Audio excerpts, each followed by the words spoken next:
Public Sénat, avec le soutien de la Mutuelle nationale territoriale, la Mutuelle des agents des services publics locaux et Adviso Partners, cession, acquisition et transmission d'entreprises, nos territoires ont de la valeur, vous présente le Journal des territoires.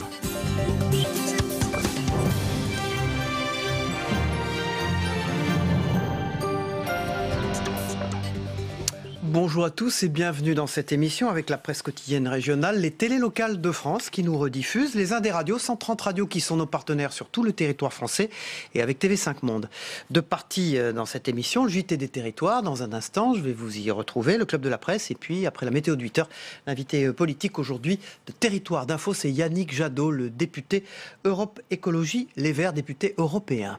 On se retrouve tout de suite pour le JT des territoires dans un instant, à tout de suite.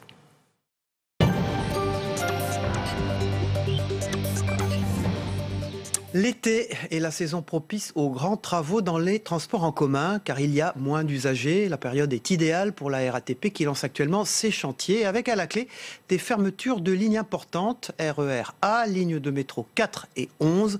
On fait le point tout de suite avec Sébastien, côté de Via Grand Paris.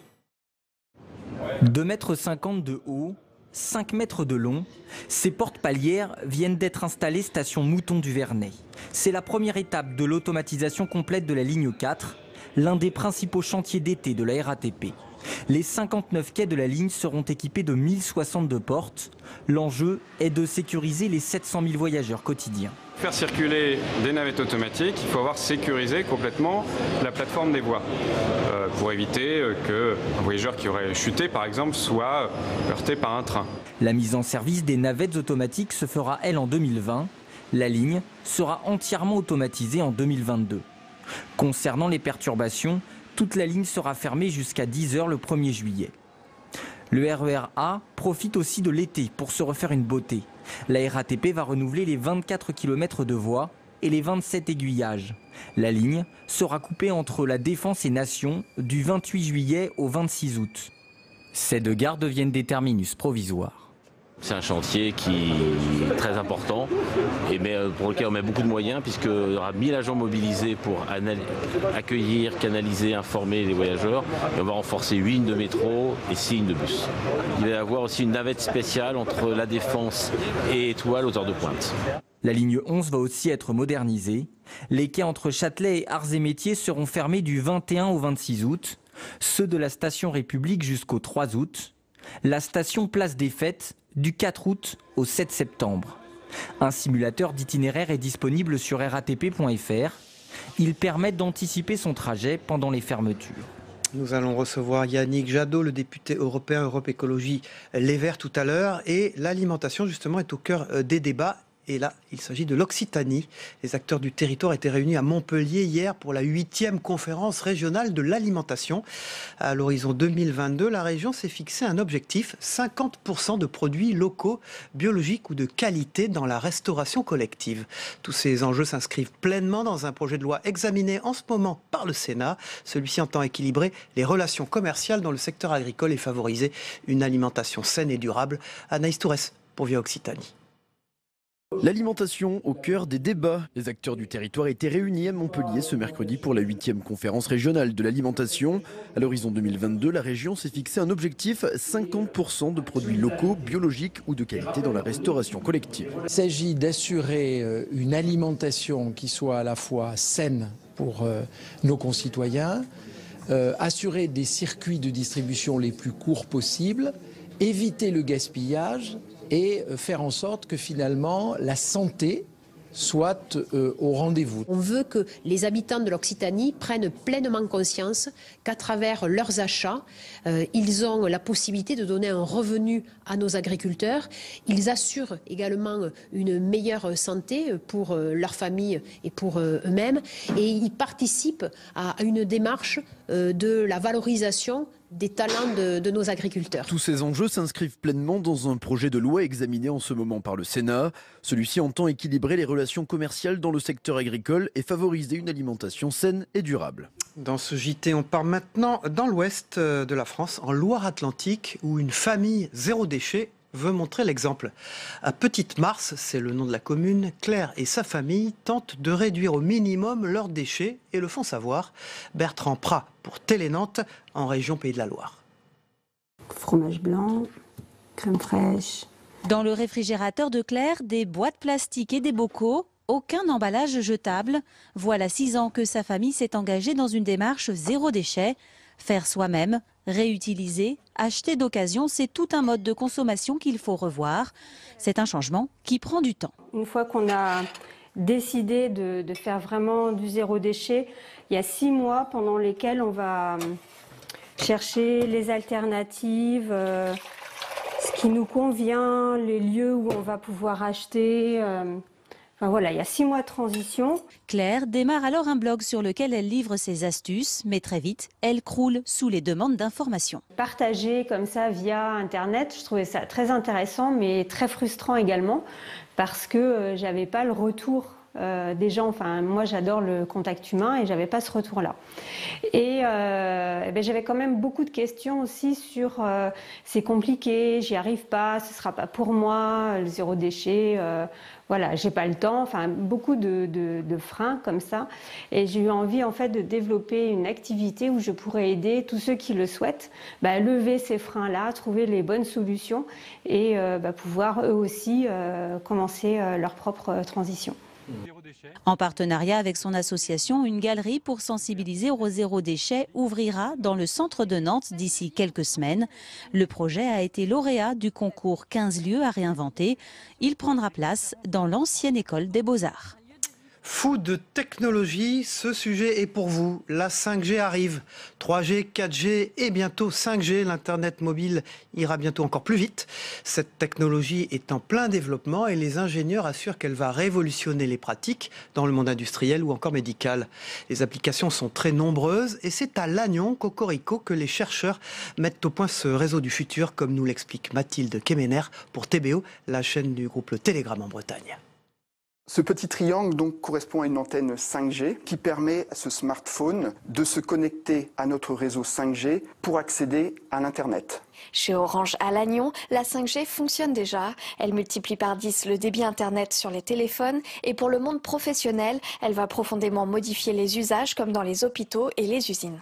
Dans les usines, les robots vont être connectés sans fil. Donc les robots pourront se déplacer dans l'usine et l'objectif c'est de pouvoir les commander, les piloter en temps réel. Pour la médecine, ça permettra par exemple à des chirurgiens de manipuler en réalité virtuelle des prothèses par exemple. L'idée c'est d'être très précis dans les gestes. Autre révolution, la 5G se trouve dans un simple ordinateur de commerce. Alors le déploiement des futures générations, comme la 6G et la 7G, sera plus facile, tout sera virtuel. Aujourd'hui, pour passer de la 2G vers la 3G et vers la 4G, on a besoin de changer les équipements physiques du réseau pour permettre l'évolution vers une nouvelle génération. Demain, avec les futures générations de 5G vers la 6G, on aura besoin juste de mettre à jour les logiciels. À Lannion, cette équipe met en commun toutes les innovations autour de la 5G. Ils sont au total une centaine à travailler sur cette nouvelle technologie. Lannion aura été un acteur influent et on espère majeur dans le développement de la 5G. Orange prévoit de commencer à déployer la 5G en 2020. Voilà, bientôt un iPhone 11 et une technologie 6G. François Hollande était de passage au centre Leclerc de Contrexéville pour dédicacer son livre « Les leçons du pouvoir ». Et l'ancien président s'est lancé dans une tournée de promotion en France dont le succès ne se dément pas. Stéphanie Renaud pour Vosges Télévisions l'a accompagné. Depuis la sortie de son livre et même face à la concurrence du mondial de football, François Hollande rencontre toujours le même succès en promo en France pour son ouvrage « Les leçons du pouvoir ». Celui qui fut pourtant le président le plus impopulaire de la Ve République est toujours très attendu. Ce mardi, après Nancy, il a fait étape au centre Leclerc de Contrexéville. Oui, ce qui m'étonne, c'est les villes d'attente. Parce que le succès du livre, je m'y attendais. Le fait qu'il y ait des personnes qui veuillent se procurer cet ouvrage pour comprendre ce que j'avais fait, pour rentrer dans la vie d'un président. Mais de voir toutes ces personnes-là, en plein match de football, oui, ça me touche énormément. Rencontrer un ancien chef d'État dans un supermarché, c'est étonnant. L'effet président normal, qui sait, mais c'était aussi une belle opportunité pour l'espace culturel de cette enseigne. Plus habitué aux dédicaces d'auteurs locaux, des curieux sont venus rencontrer François Hollande et beaucoup de lecteurs bienveillants. Il y avait du bon et du mauvais, mais bon, c'était pas pire que maintenant. Et moi-même, je l'ai critiqué. Ouais, mais... Vous avez changé d'avis avec le livre ? Je pense. François Hollande, il vous apparaît comment après la lecture du livre ?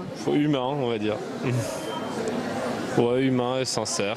Et je trouve dommage qu'on ne lui ait pas laissé sa chance, voilà. À chacun de se faire une idée. François Hollande, en tout cas, n'épargne pas son successeur dans son livre. Il revient aussi sur l'exercice du pouvoir, et notamment sur les 2 décisions qui furent les plus difficiles pour lui.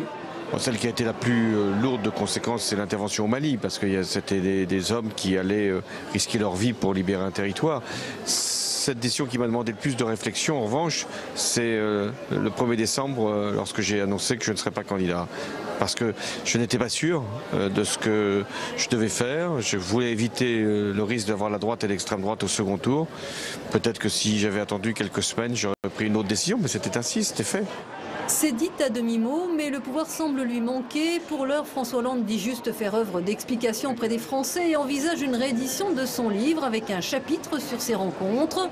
Un jeune lecteur réussit tout de même à entrer dans la confidence. Vous pensez faire votre tour en politique Si je suis demandé, si je ne suis pas demandé, je ne le ferai pas. Qu'est-ce que tu en penses, toi ? Après, vous pouvez faire votre tour, mais... Il faut le réussir, tu vois.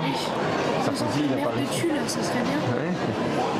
3 heures de dédicace plus tard, François Hollande fera la fermeture du magasin, puis il rejoindra Bulgnéville où l'attendaient 350 militants, invités par le maire socialiste Christian Franqueville, qui assurait avoir refusé du monde. Voilà, ça suscite des débats, mais il continue, visiblement. Voilà, fin de ce JT des territoires. On poursuit cette tranche avec, dans un instant, la presse quotidienne régionale et c'est une. On s'y retrouve dans un instant.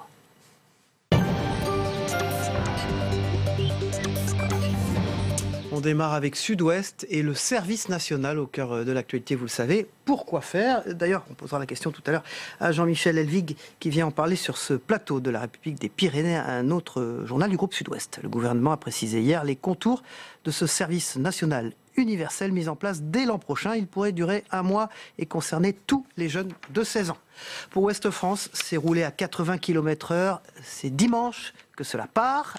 Et Ouest France, le plus grand quotidien français, en fait sa une. Vous connaissez les débats que suscite cette limitation.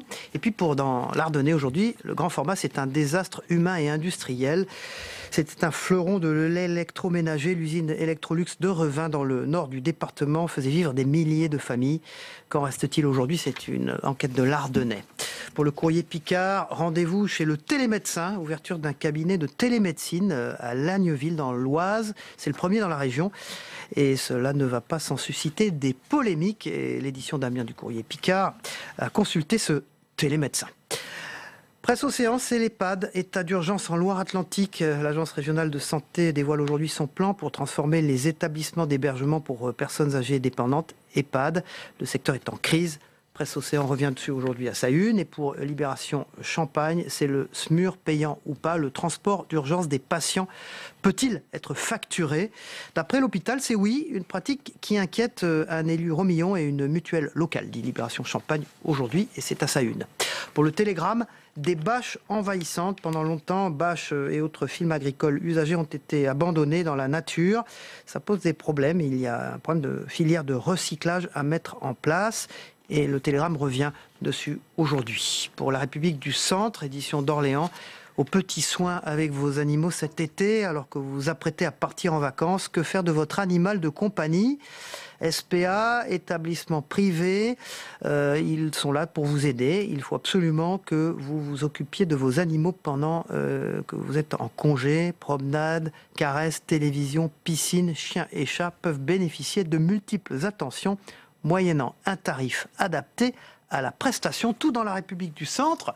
Évidemment, sur le site internet de ce quotidien régional, ainsi que sur les autres sites internet, vous pouvez consulter les articles dont je viens de vous parler et qui étaient à la une aujourd'hui. Voilà, Club de la Presse aujourd'hui avec Jean-Michel Elvig de la République des Pyrénées. Je le disais, bonjour Jean-Michel, merci d'être là.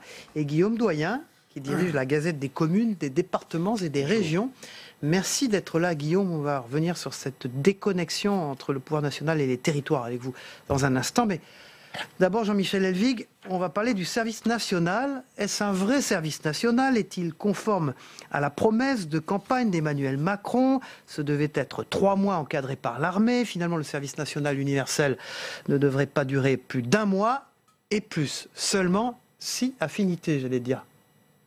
Oui, il faut se remettre dans le contexte de la campagne présidentielle. On est encore dans le souvenir assez vif des attentats de Bataclan, de tueries de Nice, où il y a un sentiment qu'une partie de la nécessité de retrouver des repères communs, de garder des repères communs, le sentiment aussi qu'une partie de la jeunesse se détachait complètement de la politique ou était en décalage complet avec le jeu politique, un contexte aussi de fragmentation, mais ça ne datait pas d'hier, de cette époque, mais ni d'hier ni d'avant-hier, et c'est encore valable, l'excessive fragmentation de la jeunesse, où il y a des jeunesses, il n'y a pas une jeunesse, il y a des jeunesses souvent qui ne se rencontrent pas, qui ont leur mode, leurs mœurs totalement différents. Il y a des parties de la jeunesse qui sont reléguées dans des endroits où ils ne verront jamais, où ils ne voient pas, où ils verront rarement ce qui se passe ailleurs. Donc, nécessité qu'il y ait une espèce de creuset comme ça, enfin, de moments où tout le monde et rassemble et il y a un travail, disons, d'information, de formation, d'éducation qui est fait. Voilà l'idée. Chacun avait son projet là-dessus. Et alors, par le jeu de la campagne, c'était un peu le concours Lépine. Tous ceux qui critiquent aujourd'hui le service national de Macron, et il y a des raisons de le critiquer, il faudrait voir il faudrait se rappeler ce qu'ils disaient à l'époque eux-mêmes sur notamment certains à gauche qui voulaient vraiment le service militaire, restaurer le service militaire qu'on a connu. Alors vous apparteniez à la République des Pyrénées, un des journaux du groupe Sud-Ouest, en Nouvelle-Aquitaine. Il y a un autre grand journal en Nouvelle-Aquitaine, la Nouvelle République du Centre-Ouest, qui dit ce matin sur son site internet un article intéressant, service national mixte universel, mais au rabais. Guillaume Doyen, est-ce que ça vous semble juste, cette expression ? Écoutez, 1 mois, oui, effectivement, ce qu'on peut appeler un service national au rabais, c'est au-delà, en deçà de ce qu'il avait affiché. Pas totalement si on considère les dépenses qui sont plus d'1 milliard... 1,6. C'est ça, 1,6 milliard d'euros. C'est absolument colossal. Par an, hein, oui, quand on parle d'intégration de la jeunesse, on peut se dire aussi qu'elle manque aujourd'hui, je ne sais pas, pour les jeunes bacheliers, de places en DUT, de places en BTS, enfin tout ça, qui sont des facteurs d'intégration pour des jeunes gens avec des bacs pro, avec des bacs techniques. Donc...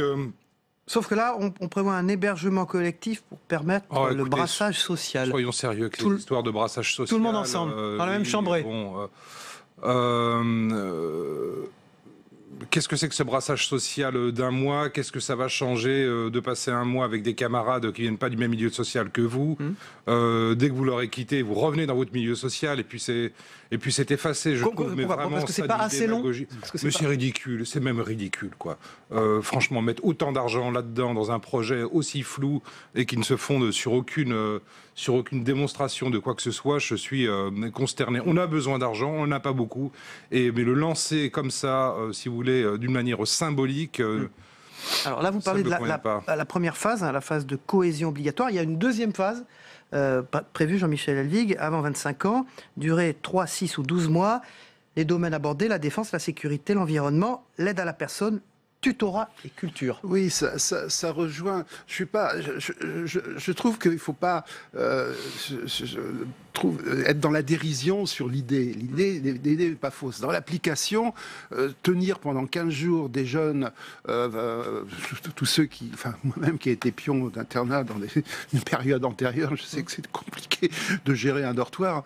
Mais alors là, ça va être bonne chance pour ceux qui auront à gérer justement des gens venus de milieux très différents, qui souvent sont en état de rébellion ou de distanciation par rapport au reste de la société. Ça va être coton. Mais il y a quelque chose qui existe déjà, qui pourrait répondre à la deuxième partie de ce qu'il propose dans le service national universel, c'est le service civique. Il y a un instrument qui est le service civique, qui permet à des jeunes, souvent d'ailleurs sans formation, ou qui ont une formation mais de s'engager, de sortir un peu de leur milieu, voire d'acquérir, outre une connaissance d'autres milieux, mais aussi un savoir-faire ou une expérience, c'est le service civique. Pourquoi ce service ne pas le développer quand on connaît si mal? D'abord, il est plus connu de ceux qui... on le connaît parce qu'on n'en parle pas beaucoup, mais ça ne veut pas dire qu'il n'est pas connu. Il y a beaucoup de candidatures, il y a beaucoup c'est important le nombre de jeunes qui participent au service civique. Hein. Donc, autant développer ça, me semble-t-il, plutôt que ce montage qui me semble extraordinairement difficile à mettre en œuvre. Mais du fait qu'ils sont quand même très prudents, le gouvernement lance une opération de concertation comme ça qui va durer près d'1 an. C'est pas sûr qu'au final ce qu'il en sortira soit exactement ce qu'il voulait faire au début, et ça sera peut-être un prétexte pour revenir peut-être à une vision plus réaliste des choses. Alors je rappelle que les principales organisations lycéennes, étudiantes et de jeunesse ont fustigé donc les organisations lycéennes et étudiantes. Voilà, les incohérences et le caractère contraignant de ce projet ainsi que sa logique démagogique. Cela concerne 700 000 jeunes par an à partir de 2026 et ce sera mis en place progressivement à partir de l'été prochain, 2019. Guillaume Doyen, on va parler un peu territoire, déconnexion historique entre le pouvoir national et les territoires. C'est l'interview dans la Gazette des communes de Jean-Pierre Baligrand, qui est le président de l'Institut de la gouvernance territoriale et de la décentralisation. On a appris également que l'accord qui avait été trouvé il y a une semaine n'est plus sur la table pour Matignon avec les départements. Hein, c'est Dominique Bussereau qui a la charge de cette... on appelle ça l'Assemblée des départements de France. Les départements donc n'iront pas à la prochaine conférence nationale des territoires. Alors, elle va avoir lieu, elle va pas avoir lieu, elle va avoir lieu avec qui du coup? L'AMF, qui elle-même est divisée. Alors l'AMF, pour les téléspectateurs, c'est les maires. Oui, c'est l'association des maires de France. Les régions, possiblement. Possiblement, oui. Hier, nous avions Alain Rousset, le président de la région Nouvelle-Aquitaine, qui signe à contre-cœur, il a bien expliqué sur ce plateau. Sa consoeur de la région d'à côté, en Occitanie, Carole Delga, ne signe pas. Donc là, il y a quand même aussi des problèmes de logique. Est-ce qu'elle peut avoir lieu sans tous les présidents de région, par exemple? Oui. Oui, elle peut avoir lieu sans tous les présidents de région. C'était un engagement du gouvernement que de la faire et de la maintenir. S'ils ont l'association des maires de France, ma foi, ils peuvent quand même la lancer. Ça peut être aussi un flop, mais malgré tout, lui, il doit garder sa porte ouverte, le gouvernement. Qu'est-ce qu'on dirait si brutalement il la fermait en disant, puisque certains ne viennent pas, je n'organise plus de conférence nationale des territoires. Ce qui nous a semblé, puisque vous parliez de l'interview là qu'on passe dans la Gazette des communes, c'est Jean-Pierre Baligrand. Baligrand, c'est un ancien député, il a été très longtemps député de l'Aisne, député de PS d'un département qui, à la dernière présidentielle, c'est le département qui a voté le plus FN. Donc lui, il est assez, si vous voulez, averti, sensibilisé. Dans son interview, il dit... On en a un tel point de déconnexion entre le pouvoir central et ce qui se passe dans les territoires défavorisés, le sien notamment, que si on voulait faire élire sa phrase « un Trump à la française », on ne s'y prendrait pas différemment, si vous voulez. Là, il considère même que de toute façon, la République En Marche n'ira pas vraiment au municipal. Voilà, ça c'est un point intéressant de son interview. Il pense que ils ne vont pas désigner de candidats, mais que les candidats existants, par exemple des candidats de la droite classique, obtiendront, se labelliseront, si vous voulez. Une forme d'investiture. Voilà. Alors, auront le coup de tampon, le label République En Marche.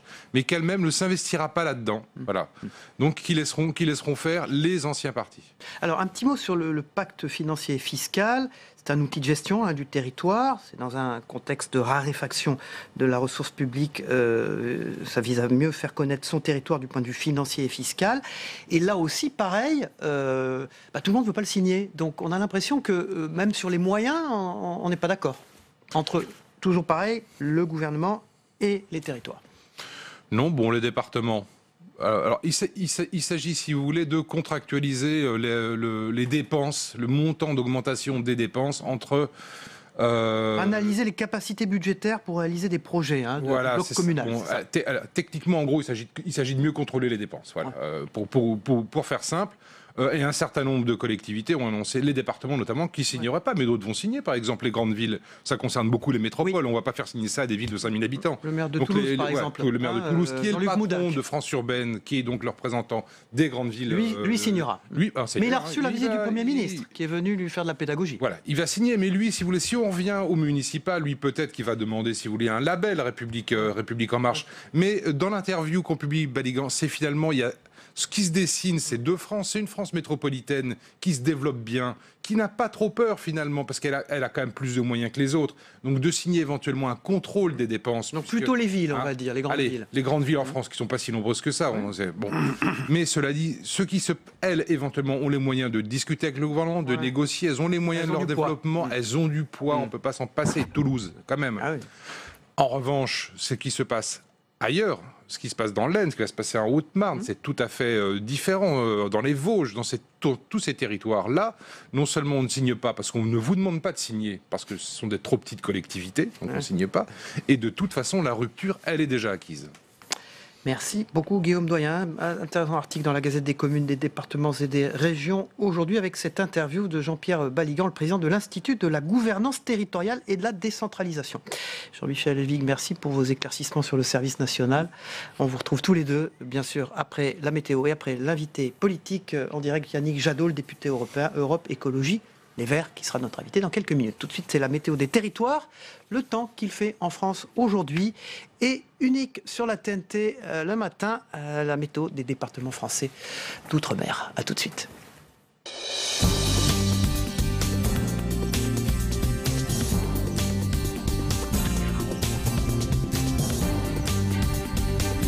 Public Sénat, avec le soutien de la Mutuelle nationale territoriale, la Mutuelle des agents des services publics locaux et Adviso Partners, cession, acquisition et transmission d'entreprises, nos territoires ont de la valeur, vous ont présenté le Journal des territoires.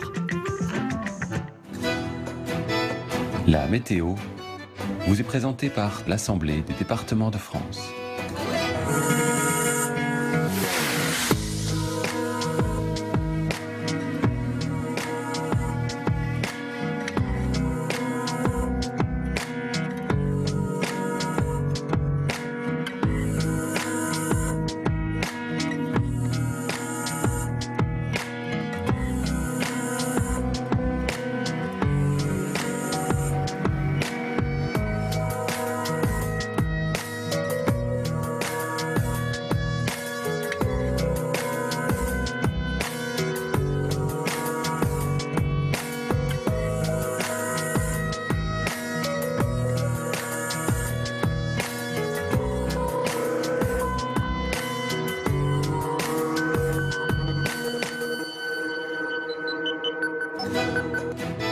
C'était la météo avec l'Assemblée des départements de France.